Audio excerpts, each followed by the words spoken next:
Going into this fixture, I agree that Arsenal are favourites to win on paper. Okay. But one beautiful thing about football is not always do the favourites on paper win.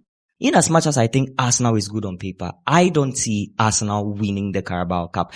This video, the numbers matter. Yeah, You know, exactly. so please subscribe and Adjust support football. him and Yeah. support him. Subscribe. Yeah. He has always been God and everything football. Ladies and gentlemen, welcome to the ATF show. My name is the King Ajo, and this is our maiden edition of our weekend games preview. Before we go into the discussions, our bigger picture is always the ANF football club or the ANF club. And for the first time, we have our ANF member of the month, and it goes to Kelvin himself. So let's give him a round of applause, guys.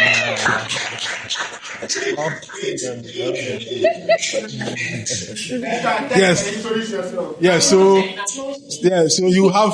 you have his present or his award on Monday. I mean, we'll present it here to him and he can take pictures and everything. I think yes, that we near a eatable stuff. Yeah. So guys, but I mean, you have anything to say and what introduce yourself and everything. They know you. I'm even shocked. I don't know what I did. Yeah. What you don't know what you did? Yeah, I don't know. Yeah, you don't have to know, bro. Yeah. Charlie, thank you for recognizing me. So let the show continue. And we also have one of the best when it comes to women talking football. Yes, she has an interesting story. Maybe she'll share it herself when she's introducing herself. But we have Miss Sam also here, a Madrid fan and a football pundit. Miss Sam, welcome to the ATF show. I know the story. I mean, it was supposed to be on a different kind of set vibe and when you kind of met us, but this is the new journey and we are glad to have you on board. Thank you. Anything to say to our people? My name is Geraldine Sam, but I'm mostly known as Miss Sam on TikTok, and I'm happy to be here. Yes. And our junior pep. Yeah.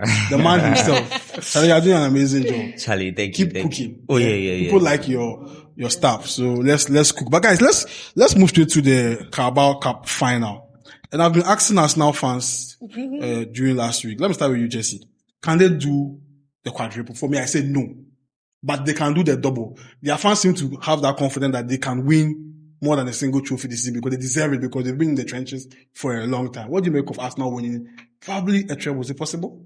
I think it's justified when people think that Arsenal can win the quadruple, because when you look at the teams in the EPL, when you want to find a well-drilled team, a team that works to accommodate the demand of every kind of game, you have Arsenal there.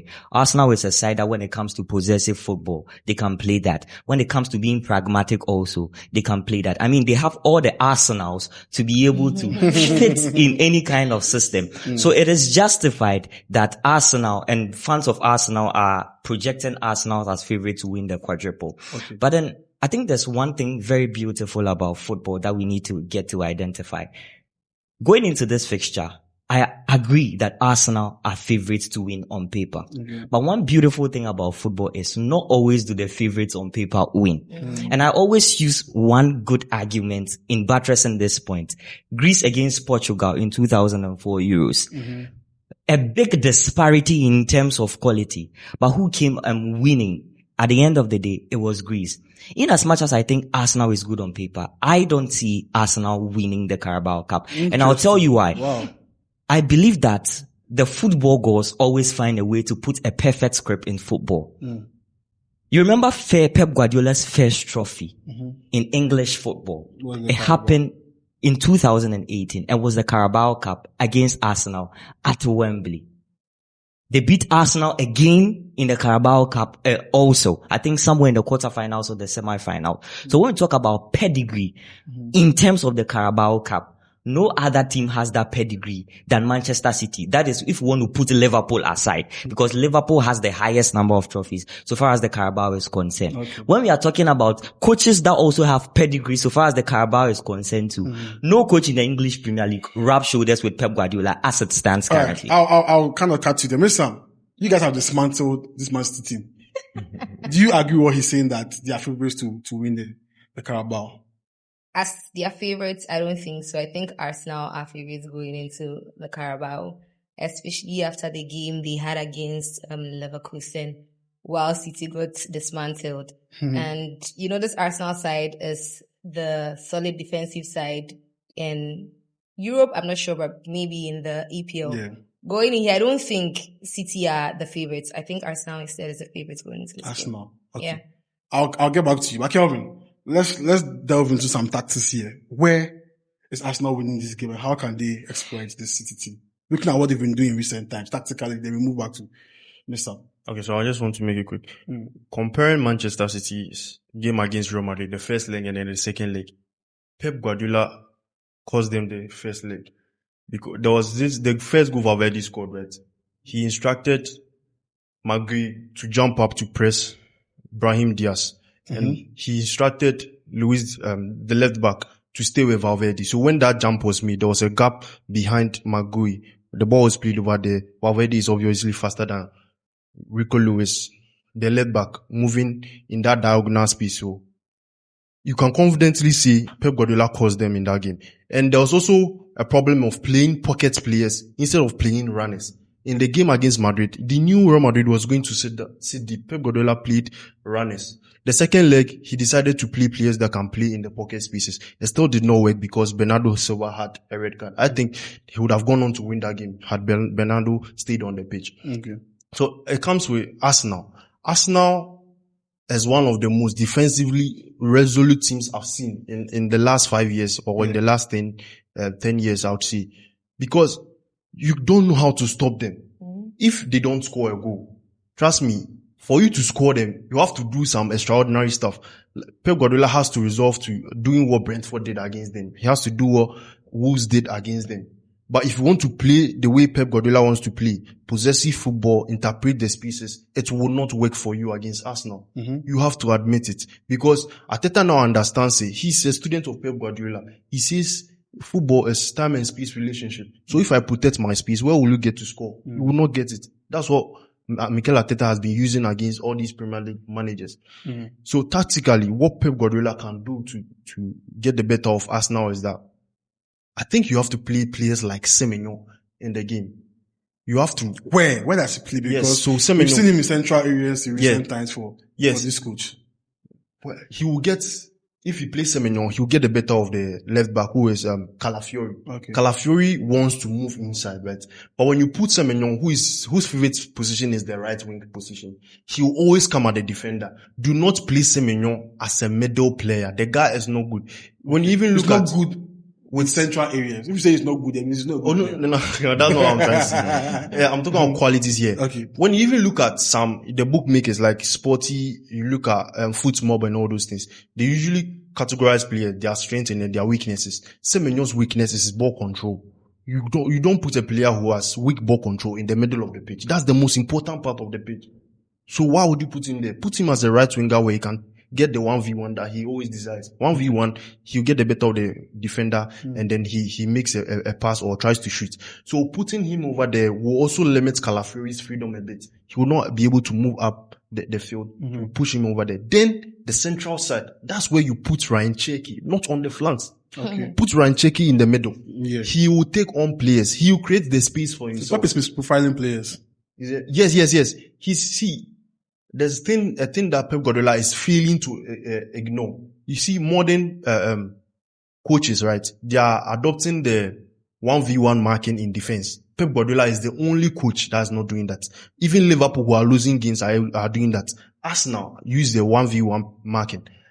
Pep Guardiola still wants to do the zonal marking. Now put in maybe the 4-2-2 formation just to defend two players. The attacking midfielder and the striker will press the fullbacks and the centre backs. Then the wingers will tuck in a little bit just to protect the middle of the pitch. But when you're protecting the middle of the pitch in the opposition half, it's not dangerous to them. Okay. You get it? So you have to do the 1v1 marking. Yes, sometimes it will be costly, but you have to know where to position your players so that your rest defense is okay. Right. That's the only way he can beat Arsenal. I have an issue with Pep Guardiola. Let me come to you, Jesse. And I think, do you think it's too late that now he's now realizing that physicality in the EPL plays a part? So maybe in the winter window, he has brought in Semenyo, brought in McGeehee, and he even signed Donnarumma in the summer. He's now beginning to like the fact that in the EPO you have to be physical or have physical players to be able to dominate. Now, when they found him out a bit, he was always going to rely on the physicality to now be a very good coach and lead this team. You think it's too late for him because now he has been found out. I feel like he has been found out tactically, but the physicality is not even working for him in terms of you having Magui, Semenyo, and the goalkeeper Donnarumma. I think he hybridizes it. He knows when to go physical and then he knows when to stay consecutive and then elevate the technical profiles in his team. But then I think the problem with him is that I think there have been a lot of misprofiling of players in his Manchester City team. I think that he needs to really pay attention to that. I think I agree with what Kelvin was saying when he said that Arsenal has managed to set up a very robust defensive structure that is very difficult to score against them. But I still think that against Manchester City in the finals, I think there are loopholes to punish Arsenal. They have conceded very few goals, but the goals that they have conceded, you could see a pattern among the goals that they've conceded. It's either Arsenal is a team that doesn't like penetration into their penalty box. They don't like numbers in their penalty box. A very, very key word. They don't like numbers in their penalty box. They don't like too many touches from the opponents in their penalty box. I think that Man City can highlight on that. Another thing that Manchester City can also highlight on is, you see, those long shots outside the penalty box, just the tip of the penalty box.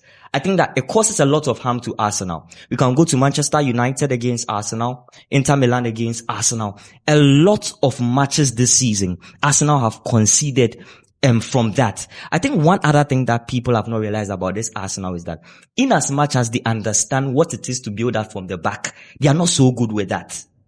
There are times this season that Gabriel Magalhaes, building up from the back, has made certain mistakes that are led to a turnover to the opponent and they've been able to get a goal from there. I think that paying attention to these three things, Pep Guardiola can get the better out of Arsenal in the Carabao Cup. I'm taking out Manchester City. Just to add to that, as much as we are talking about Arsenal being a compact team, I think Pep also has to look at not being punished during counters. He has to look at that side where they don't go past his midfield, else it's down for him. And also the wing threats with Saka. He needs to find a way to close down those sides Why as he well. can't take on players again. Saka is not a threat to Pep, I'm sorry. It's not a threat. So I wanted, before you finish, I wanted to see if it was Man United playing Arsenal today, Arsenal would have lost the game. Because of what he said, especially, and also the set pieces. Man United has a lot of goals in set pieces. I think they are second to Arsenal, right? Yeah. If I'm correct. And then Inter Milan is first. So if it was, Pep Guardiola should take something out of what Man United has been doing so far. And also the central side of the pitch is where Man United used to punish Arsenal. So dominate that side using Ryan Cherki, bring in Phil Foden. He will get those goals that Cunha and then Dogu was able to Yes, get. Foden will give it Rodri. Yeah. So Let's touch on Haaland. Do you guys think, let me start with you, Mr. Sam. Do you think he's leaving City if a profile of a coach comes in and it doesn't suit his style of play?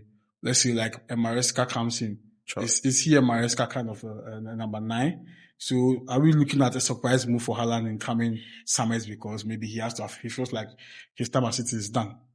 In fact, when I saw Haaland actually renew his contract, I was a bit surprised with Pep being the one telling him to stay, because most of us even thought Pep was going to leave the season before and he's still there. So with Haaland, for him to renew the contract, I'm a bit surprised, but I also don't see him staying at City for a very long while. I mean, there are games where he's always secluded, especially if he doesn't have anyone feeding him. He becomes a passenger sort of in the game. So probably Pep leaves. He may not leave just that summer, but I don't see him staying very and joining long. your team? My team. You don't have a number. Okay, you have a number. Oh, it's a Mbappe number 9. No, I don't see it that way. Gonzalo's number 9. They have, but I think you do our Madrid than Barcelona. Will you dispute that, Kevin? I think so. You do about Madrid than Barcelona? No, you do Barcelona more than Madrid. Hey, Kelvin. Oh, come on. But he doesn't play tiki-taka football. It's not about tiki-taka. It's about who creates for him. Yeah. I think when he comes, there are a lot of our wingers are Will Yamal create for Haaland? Comparing this guy, Vinicius Jr. to Vinicius Junior, who else? Who is the right winger for you? Their Usually wingers it's compared to Rodrigo. Barcelona. Yeah, because they don't have an active right winger. Yeah, but but like, it's anyways, usually yes, Rodrigo. comparing their wingers to our wingers, ours are more active creators of chances. You get it. So Erling Haaland does not need to move inside. The reason why it worked for Benzema was because Benzema was willing to drop deep. Yeah. So it worked for him. Vinicius will make that inverted run. Then Yeah, Benzema cuts, can yeah. make the late runs. But for Erling Haaland, you need someone who creates for him when he stands over there. That's why it worked for Lewandowski last season. So those two players, Lamine Yamal or Rafinha, it will be easier for him. All right, let's fly straight to Spain. And there's a derby there, the Madrid derby. And I don't know, I think Madrid are clear favorites for this one. But let me come to you, Miss Sam. Are you guys giving Abelwa the job? What is he doing right all of a sudden that the wins are coming? Because to beat Pep home and away is not an easy achievement to mark, and also to beat Mourinho. What is he doing well now? And how has he gotten the best out of Valverde, who I always say tactically, if you bombard him with instructions, he's not comfortable. What is happening now at Madrid? What is different now? Before we go to Atletico. So the last time I think I was here, I spoke about it, that he's towing the Ancelotti style, where he allows the players the freedom on the pitch to play their exact positions. We are not doing like we were doing in Xabi's era, where it was more tactical minded, more of passes, more of keeping the ball. For some time now, Madrid has been playing more of you have the ball and we are going to hit you in transitions on counter. That is when the qualities of our players actually show. And the thing about the Real Madrid job is not only about the pitch, it's about how you manage the players as well, because there are a lot of big names on board. Talk about Mbappe, Vini, everybody has to be happy before they actually play for you. So I think that's what Abelua is doing right. But if Real Madrid still goes trophyless, I doubt he's getting the job. If he wins a trophy, he gets the job. If he wins the trophy, I think he'll be considered, because that's actually the news. The La Liga is kind of out, or? It's not 4 points. It's not. Fresh There are out. still 10 games Champions to play. It's League not. Charlie, the draw comes, he say, Madrid fans get him against Bayern. Oh, yeah, There's a yeah. record that they've Yeah, it's a never- record. That's a crazy record to have. I'm surprised for Bayern. Right. Since 2011, 2012. Wow. But come in for me. They are 4-4-2 now. Is it working without Kylian Mbappe? Is it making sense? I think when you look at the success story of Madrid, they've always succeeded when they stick to the basics. Madrid has not been, let me say, a possessive side. Most of the Madrid players thrive on space. Currently, Kylian Mbappe, Vinicius Junior, they thrive on space. And then when you want to play to the strength of these players, you need to be able to be compact and then get the ball to them so that they use their strength and then they punish the opponent. I think that with Carlo Ancelotti, he did that. He executed that brilliantly, adding a touch of freedom to the players, giving them that opportunity to express themselves on the field of play. So I think that system best suits Real Madrid and the current crop of players that they have. But I think the major problem for me with Real Madrid is I feel there's still some sort of ambiguity with roles at the final third between Vinicius and then Mbappe. I feel that one person needs to be given that responsibility on the left flank to be able to handle that exactly for me. I feel that giving that opportunity or that responsibility to Kylian Mbappe, he's going to even execute it much better than even Vinicius Junior, because we saw him at Paris Saint-Germain and he executed it perfectly. So I believe that if they are able to solve that issue of ambiguity between the two stars, I think that Real Madrid is a perfectly carved team. Going against Manchester City, I think everyone wrote Real Madrid off. But when they came back, sticking to the basics once again, giving the players some sort of freedom, you saw what happened against it. It's just simple. The players that are weak in certain positions, you give them some reinforcement. You saw what he did with Valverde and Trent. These are simple, basic tactics in football. It doesn't need over elaboration. And that is what Ancelotti did. That is what Zinedine Zidane did. No over elaboration. Get the boys to understand the basics of the system, and then they are going to give you them results. Miss Sam, do you believe you guys play much better without Kylian Mbappe? I don't think so, because we also have a couple of games where Vini didn't play, we're very good. Where Bellingham didn't play, we're very good. What he said, I don't think the left flank should be given to one person. I think where we are struggling is Doubling up. interpositional thing during a game. It's like Vini is so accustomed to the left side. When Mbappe drifts, everybody just drifts with him. We've actually seen games this season where Mbappe has played the left wing, and I'm sorry, but he didn't deliver. So I think in games, I'd rather see them try and interchange, and that's what we are struggling with. Them having the chemistry up front. So that's like one of the major problems for Real Madrid. Yeah. But Mbappe being the problem, no, it is not so. It's an overrated conversation. I think so. I think it's just agenda. But by the time Vini is playing, Mbappe is playing, we don't see the chemistry. Fair enough. So maybe one has to always be on the bench, and it's not possible. So I don't know, maybe a coach needs to come in. Yeah. But what makes you your defense now? Has Rudiger brought that stability again? And that complementing of the Hoyson, I think is working. So does it mean you won't go to the market to get a centre back again, or you still need reinforcements in the market in the summer? Surprisingly, Rudiger is back commanding the back line, and we are doing better now. We do need a centre back because Alaba is out the door. Militao has been through a lot of injuries. He's there.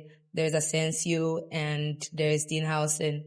We do need a centre back, even with the names I've mentioned, because they go in and out of injury, and Rudiger's contract hasn't even been spoken about. So yeah, Real Madrid do need a centre back in my opinion. Alright, Kelvin, I don't trust Atiku, but where can they hit Madrid tactically for me? And you need them to do that for you, to give you a gap.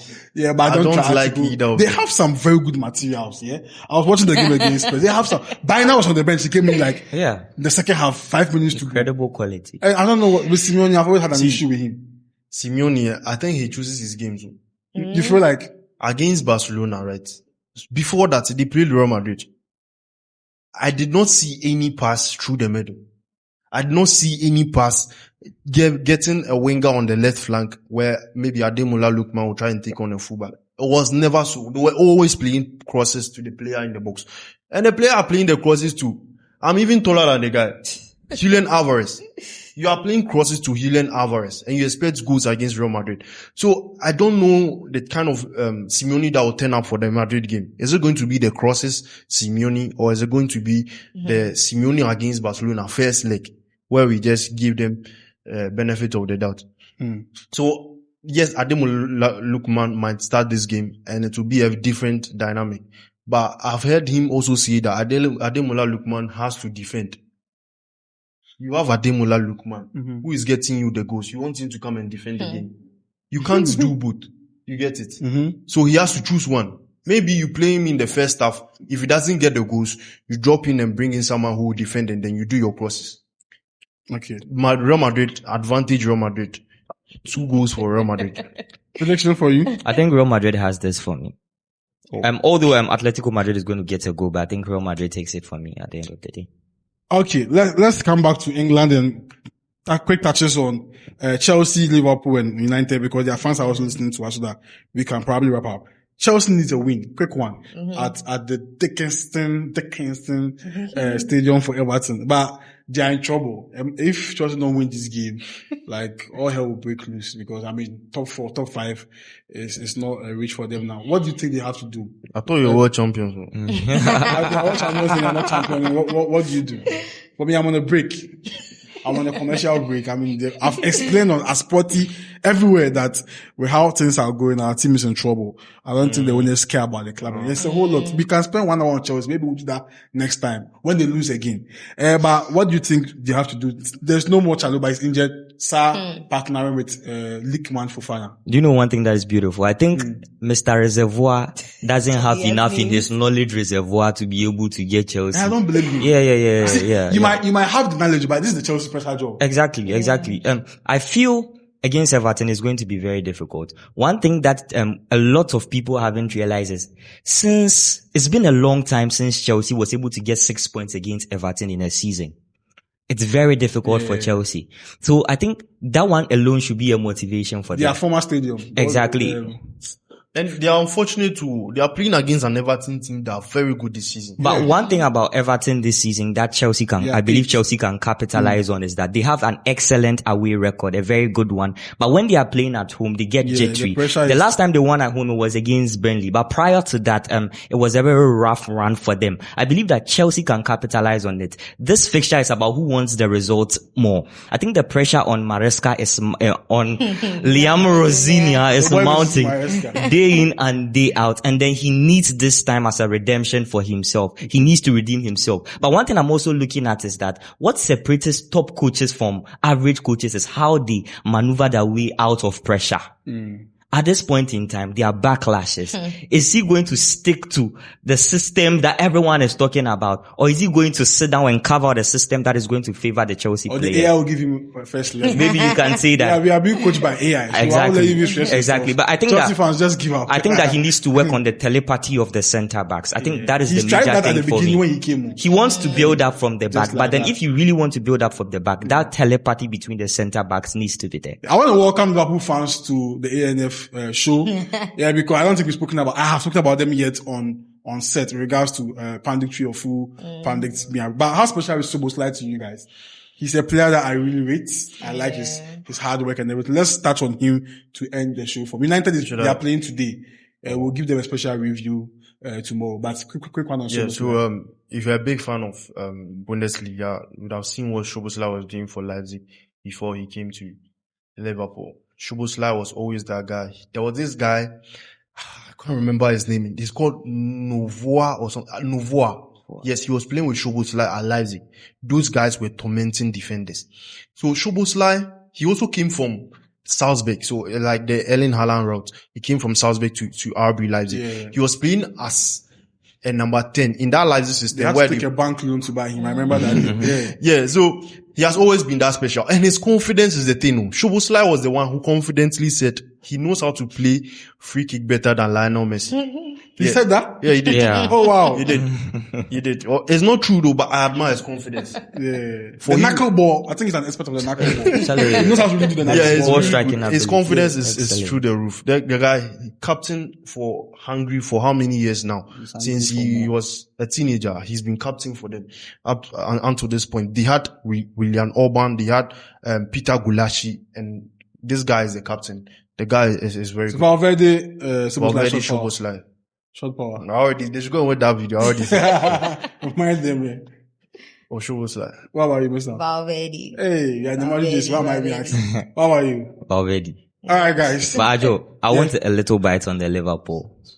Bite small. The small one. I think that the glory days of Liverpool, they were heavily reliant on their wing players. When Mohamed Salah, Sadio Mane, all these players were in form. But when they exited from the team, I think that they don't have enough wide power to be able to attack him from the wide, because Salah has dipped in form. Gakpo is not that guy who's going to get you the result. I want him to leave. So I think what they did against Galatasaray midweek, 4-2-2-2, I think it brings the best of the players. And then we are going to see more of Haaland, because when he drifts in, he gets closer to the penalty box. Hey, Mohamed Salah. When he drifts in, he I think gets Frimpong is helping him a lot. exactly, with the overlapping and then now. it gives the Kerkez that opportunity to be able to use that flanks there. So I believe that system will suit Liverpool more. Liverpool fans, please subscribe to the channel. We see you. My name is Akenajo. We out.